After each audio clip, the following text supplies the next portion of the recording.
Welcome back. తెలంగాణలో BRS working president KTR మాట్లాడుతున్నారు. ఇప్పుడు లైవ్ చూద్దాం.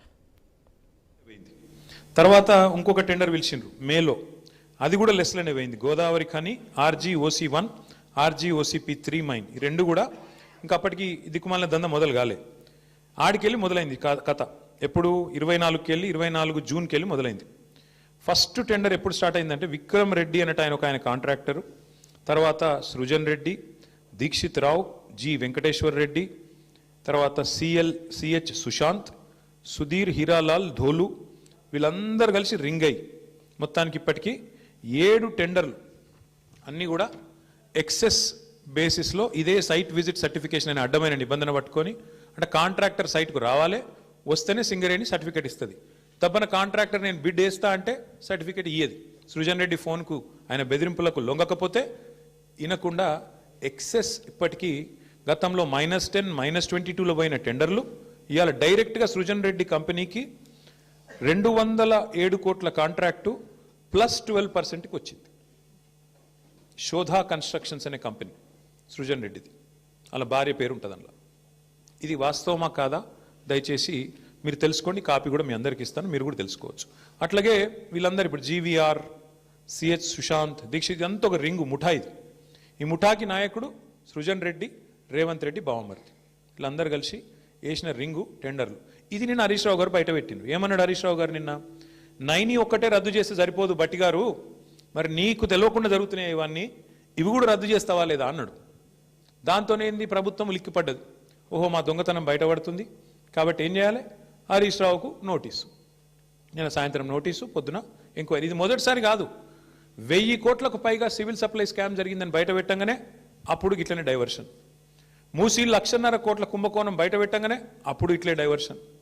కొడంగల్లో అల్లుడు గారి ఆమ్యామ్య లగచర్ల భూములు కొట్టేస్తున్నాడు, అల్లుడు గారి కోసం ఆయన మ్యాక్స్ బిఎన్ అనే ఫార్మా కంపెనీ కోసం అనగానే అప్పుడు ఇట్లనే మా నరేందర్ రెడ్డిని తీసుకుపోయి 37 రోజులు జైల్లో పెట్టిండ్రు, ఆయనతో పాటు రైతులను జైల్లో పెట్టిండ్రు. తర్వాత విద్యుత్ కుంభకోణం, కాళేశ్వరం కమిషను, ఫోన్ ట్యాపింగు, గొర్రెల సాము, ఫార్ములా ఈ, మన్ను మశానం అని ఫోన్ ట్యాప్, మొత్తానికి 2 ఇయర్స్ టైంపాస్ వ్యవహారం తప్ప ఒక్కటంటే ఒక్కటి ఈ రోజు వరకు రుజువు చేసింది లేదు, పీకింది లేదు. అయినా ఇంకోటి వీళ్ళు మర్చిపోతున్నారు, హరీష్ రావు గారు అంటే ఎవరు? హరీష్ రావు గారు మీ మొత్తం క్యాబినెట్నే అసెంబ్లీలోనే ఫుట్బాల్ ఆడుకున్నాడు కదా. మీకు సబ్జెక్ట్ రాదు, మీకు తెలియదు, పీకది. ఆయనతోనే అసెంబ్లీలోనే అందరి ముంగటనే తిట్లు పడ్డారు మీరు, 8 మంది మంత్రులు దెబ్బలు పడ్డారు మీరు. అట్లాంటి ఆయన ఇవ్వాలన్నట ఓ 5-6 పోలీస్ అధికారుల మీద కూర్చోబెడితే ఏం ఫరక పడుతుంది? మీ మంత్రులనే ఫుట్బాల్ ఆడిండు, ఈ పోలీస్ అధికారులు ఎంత అండి నాకు అర్థం కాదు. చేయని తప్పుకు ఏదో పనికి మళ్ళీ కేసు పెట్టి ఇబ్బంది పెడతాం అనుకుంటే భయపడతామా? ఎవరు భయపడతారు? ఎందుకు భయపడతాము? అయినా సాక్షాత్తు సుప్రీంకోర్టు చెప్పింది కదా, ఫోన్ ట్యాపింగ్ కేసులో పసలేదు, ఏదో పనికి మాలిన కేసుని కొట్టేస్తే సిగ్గులేదా రేవంత్ రెడ్డి? బుద్ధి జ్ఞానం ఉందా అసలు నీకు? ఇట్లా చేయొచ్చునా? ప్రభుత్వం నడపవయ్యా అంటే నీకు ఏమి చెప్పొచ్చినావు అధికారంలోకి? నువ్వు 6 గ్యారంటీలు అంటివి, తులం బంగారం ఇస్తా అంటివి, 4000 పెన్షన్లు ఇస్తా అంటివి, మహిళలకు 2,500 అంటివి, 26 నెలలు అయిపోయాయి. అది చెప్పే ముఖం లేదు, అది చెప్పే తెలివి లేదు. అందుకే కవర్ ఏం చేయాలి?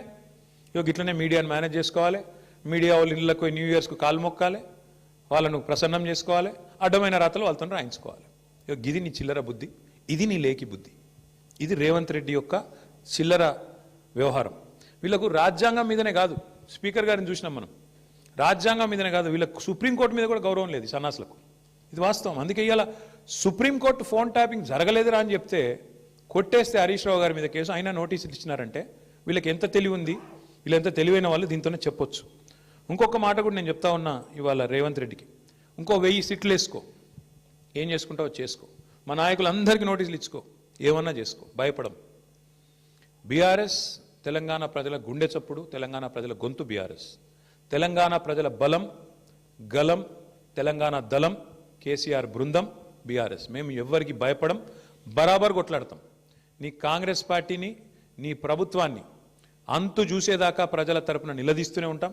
నువ్వు ఎన్ని విచారణలనే చేసుకో, ఎన్ని రకాలుగా మా వాళ్ళని వేధిస్తున్నావు ఈ వేదిక మీద కూర్చున్న వాళ్ళందరికీ తెలుసు. అందరికీ ఏదో రకంగా వేధింపులు, రకరకాలుగా చిల్లర పనులు చేస్తూనే ఉన్నారు. ఇంకా ఇప్పుడు ఈ అందానికి ఇప్పుడే చూసిన ఇక్కడికి వచ్చేటప్పుడు కేసీఆర్ గారికి నోటీస్ ఇస్తారట, ఏది ఈ లొటపీస్ కేసులో.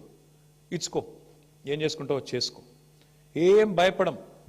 ఏం చేసుకుంటావో, ఎన్ని అడ్డమైన స్టోరీలు నడిపించుకుంటావో ఎన్ని కథనాలు వడ్డించి వారుస్తావో వార్చు, ఏం భయపడం, అన్నీ ఎదుర్కొంటాం.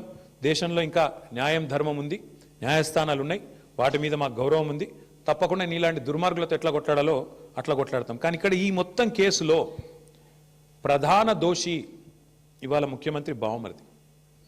మొత్తం ఈ కోల్ కుంభకోణంలో, సింగరేణి కుంభకోణంలో ప్రధాన ముద్దాయి సింగరేణిలో ఇవాళ మొత్తం king pin ring master Srujan Reddy అని ముఖ్యమంత్రి బావమరిది. ఇదివరకు అమృత్ స్కామ్లో కూడా ఈ ముద్దాయే భాగస్వామి. ఇప్పుడు కూడా ఈ సింగరేణిలో కూడా ఆయనే ఉన్నాడు.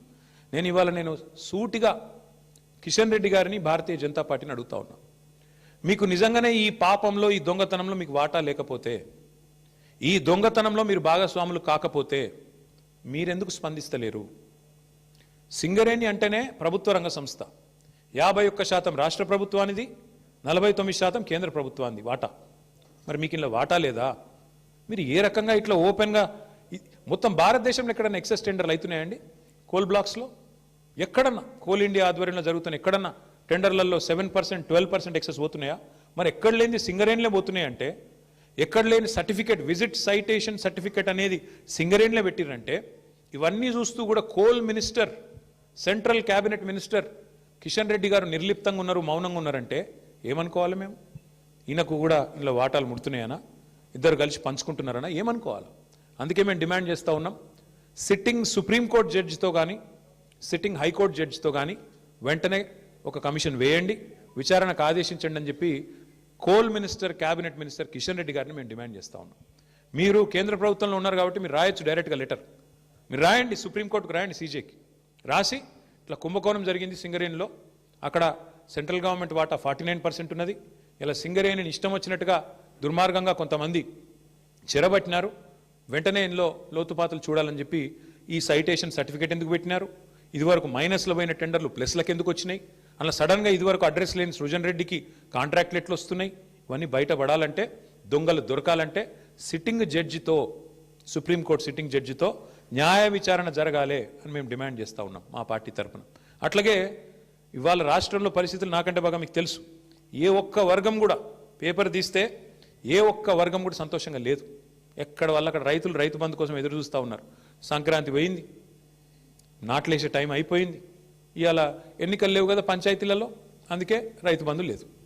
ఇవాళ మళ్ళీ చీరలు వంచే కార్యక్రమం స్టార్ట్ చేసారట పట్టణాలలో. అంటే ఓట్లు తప్ప, రాజకీయ యావ తప్ప నీకు వేరే ఏది కూడా పట్టి లేదు. నేను ఇంకోటి అడుగుతున్నా, మేము 1000 సీట్లు ఎదుర్కొంటాం, 1000 ఎన్ని వేస్తావో వెయ్యి. కానీ నేను రేవంత్ రెడ్డి నేను అడుగుతున్నా, మరి మీ సంగతి ఏంది? మీ దండుపాలెం ముఠా, మీ అలీబాబా అరడజన్ దొంగల సంగతి ఏంది? మీ రెవెన్యూ మినిస్టర్ పొంగులేటి శ్రీనివాసరెడ్డి, ఆయన కొడుకు, రెవెన్యూ మినిస్టర్ కొడుకు 100 మంది గుండగాలను వేసుకొని ప్రైవేటు వ్యక్తుల భూముల్లో జొరబడుతున్నాడు. దాని మీద ఏవా సిట్టు? దాని మీద ఉండదా విచారణ? అంటే ఇష్టం వచ్చినట్టు రెవెన్యూ మంత్రి కొడుకు పోయి భూములు కొల్లగొడుతుంటే, ప్రైవేట్ వ్యక్తుల భూముల్లోకి పోయి బౌన్సర్లతో పోయి దాడులు చేస్తుంటే సిట్టులు పిట్టులు ఎడదచ్చినాయి, ఎందుకేయవు? అట్లాగే అడుగుతున్నా నేను, మీ మీ సన్నిహిత అనుచరుడు రోహిన్ రెడ్డి పారిశ్రామికవేత్త తలకు తుపాకీ పెట్టిండు అని నేను చెప్పుడు కాదు, మీరు చెప్పుడు కాదు, మీడియా చెప్పుడు కాదు, మంత్రి గారి కుమార్తె చెప్పింది, మీ క్యాబినెట్లో ఉన్న మంత్రి గారి కుమార్తె చెప్పింది. మరి దాని మీద ఏవా సిట్టు? మంత్రి గారి ఓఎస్డీ తప్పు చేసిండా? తుపాకీ ఎవడు తలకు పెట్టిండు? మంత్రి గారు ఓఎస్డీ పెట్టిండా, లేకపోతే సీఎం బ్రదర్ లాంటి రోహిన్ రెడ్డి పెట్టిండా? దాని మీద ఉండదా సిట్టు? అట్లాగే నిన్నగాక మొన్న ఏఐసిసి సెక్రటరీ 8 కోట్ల రూపాయలు ఇవ్వాలి, ఇవ్వకపోతే నీ కాంట్రాక్ట్ ఆపేస్తా అని చెప్పి కాంట్రాక్టర్ను బెదిరిస్తే ఆయన పోయి పోలీస్ స్టేషన్లో కంప్లైంట్ ఇచ్చిండు. బ్రహ్మరాంబిక అనేది ఉంది ఏజెన్సీ, అలంపూర్ బ్రహ్మరా. మరి దాని మీద ఉండదా సిట్టు? దాని మీద వస్తలేదా నీ చేయిలు? అట్లాగే నీ బామ్మర్ది మీద వేస్తావా సిట్టు? అంటే ఇక సిట్టులు పిట్టులు ఈ డ్రామాలు ఓన్లీ బీఆర్ఎస్ని టార్గెట్ చేసుకుంటేనే వేయాలి. బీజేపీని ముట్టవు, మీ కాంగ్రెస్ వాళ్ళను అసలు ఇన్ని కుంభకోణాలు డైరెక్ట్గా బహిరంగంగా బద్దలవుతుంటే దాని మీద సిట్లు ఉండవా? అంతెందుకు నేను ఇంకోటి అడుగుతున్నా, మరి ఒక మీడియా సంస్థ ఏదో కథనం వేస్తే దాని మీద సిట్టేసి 3 జర్నలిస్ట్ని అరెస్ట్ చేసినావు కదా, మరి ఇంకో మీడియా సంస్థ చెప్తున్నది సేమ్ మాట చెప్పింది. ఇంకో మీడియా సంస్థ అయితే ఇంకా దారుణంగా మాట్లాడింది. బట్టి విక్రమార్కనే ఇలా పాత్ర పోషించిండు, ఆయననే మొత్తం టెండర్లు రిగ్ చేసిండు నైనిలా అని ఓపెన్గా ఒక మీడియా సంస్థ రాసింది. మరి వాళ్ళ మీద ఎందుకో ఉండదు యాక్షన్, వాళ్ళ మీద ఉండదా సిట్టు?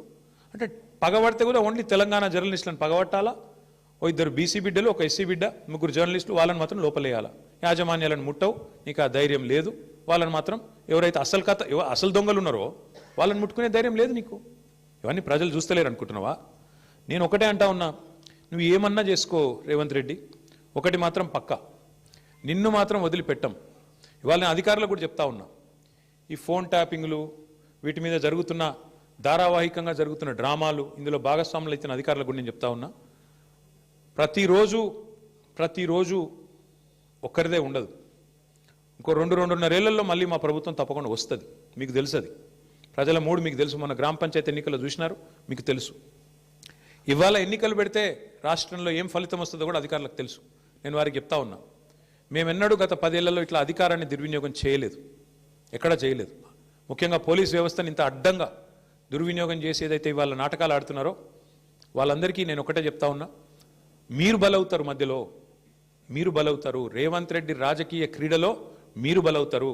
మొన్నెట్లయితే కాంగ్రెస్ పార్టీ అంతర్గత కుమ్ములాటల్లో, ఆధిపత్య పోరులో జర్నలిస్టులు బలైనారో, రేపు నేను చెప్తున్నా, మీరు భాగస్వాములు అయితే అధికారులు మీరు బలవుతారు. గుర్తుపెట్టుకోండి. రిటైర్ అయిన వాళ్ళని ఏం చేయలేరు భవిష్యత్తులో బీఆర్ఎస్ వాళ్ళు అనుకుంటురేమో, దానికి కూడా మాకు రేవంత్ రెడ్డి గారే తోజు పెట్టిండు. రిటైర్ అయిన అధికారులను కూడా తీసుకొచ్చి 40 రోజులు జైల్లో పెట్టినాడు. కాబట్టి రిటైర్ అయిపోతాము, తప్పించుకుంటాము అనుకునే వాళ్ళకు కూడా నేను చెప్తా ఉన్నా, ఎవరు ఎక్కడికి పోలేరు. ఇప్పుడు ఎవరెవరైతే రేవంత్ రెడ్డి గారు ఆడిచ్చినట్టు ఆడుతుండ్రో, అక్రమమని తెలిసి కేసులు పెడుతుండ్రో, అక్రమమని తెలిసి అడ్డదారులు దొక్కుతున్నారో, ఇంకెక్కువ మాట్లాడుతున్నారు కొంతమంది. అయితే ఎమర్జెన్సీ అయితే మీరు బయట ఉండురా, లోపలుందురు. ఎవరు ఎక్కడుండాలో కాలం నిర్ణయిస్తుంది, ప్రజలు నిర్ణయిస్తారు. ఒళ్ళు దగ్గర పెట్టుకుని ఉంటే మంచిది. ఈ టైప్లో ఆయన ఆడిచ్చినట్టు ఆడితే మాత్రం మీకు కూడా తప్పకుండా భవిష్యత్తులో మరి చట్టపరంగా, న్యాయపరంగా మీకు కూడా ఇబ్బందులు ఉంటాయి. గుర్తుపెట్టుకోవాలని చెప్పి కూడా అధికారులకు చెప్తూ ఈ